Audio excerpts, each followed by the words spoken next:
The ESPN Cricinfo Awards for the best performances in 2009, now honoring the best T20 bowling performance. In a game that everyone thought was dominated by batsmen, there were some top bowling performances as well.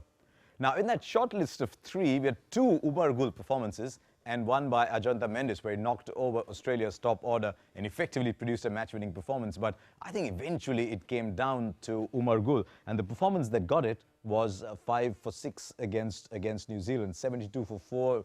Send them crumbling down.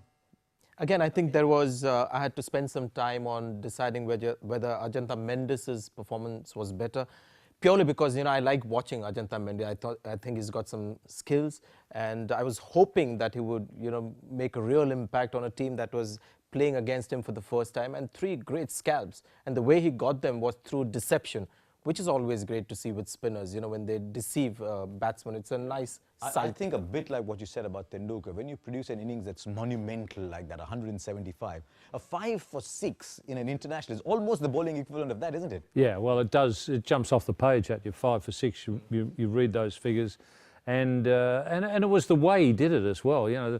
When you're spread-eagling the stumps everywhere, that also has an effect. It has, it's a memorable effect on you, and I'm not surprised. Plus, the guy had two of the three performances anyhow, so it was fairly certain that Umar Gul was going to get it. One of the reasons they bowl him at the end, he tends to reverse a ball in a 20-over game, and that's not something as a batsman you'd expect to see, would you? That here's a bowler who's coming and reversing the ball inside 20 overs. In fact, about the 12-13 over mark. I was watching the game, and every time he was running in, you were expecting a wicket. And you're not talking about a schoolboy team, it was New Zealand. And very often, as Ian also has mentioned, that some of their good batsmen are down the order with New Zealand. So it wasn't like he was bowling against schoolboys, but you were expecting a wicket every ball. That was the kind of form he was in and the kind of skills that he was exhibiting. It wasn't sort of 10-pin bowling. There was a batsman in front. Well, it was like 10-pin bowling because the pins were going down all the time. Yeah.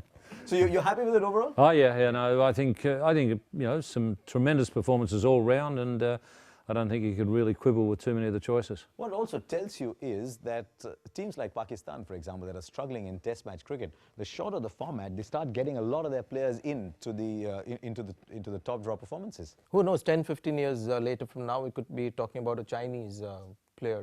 With T20 cricket, you can expect new countries to come in and seriously be a part of our community. Our soul. Our soul. Our soul.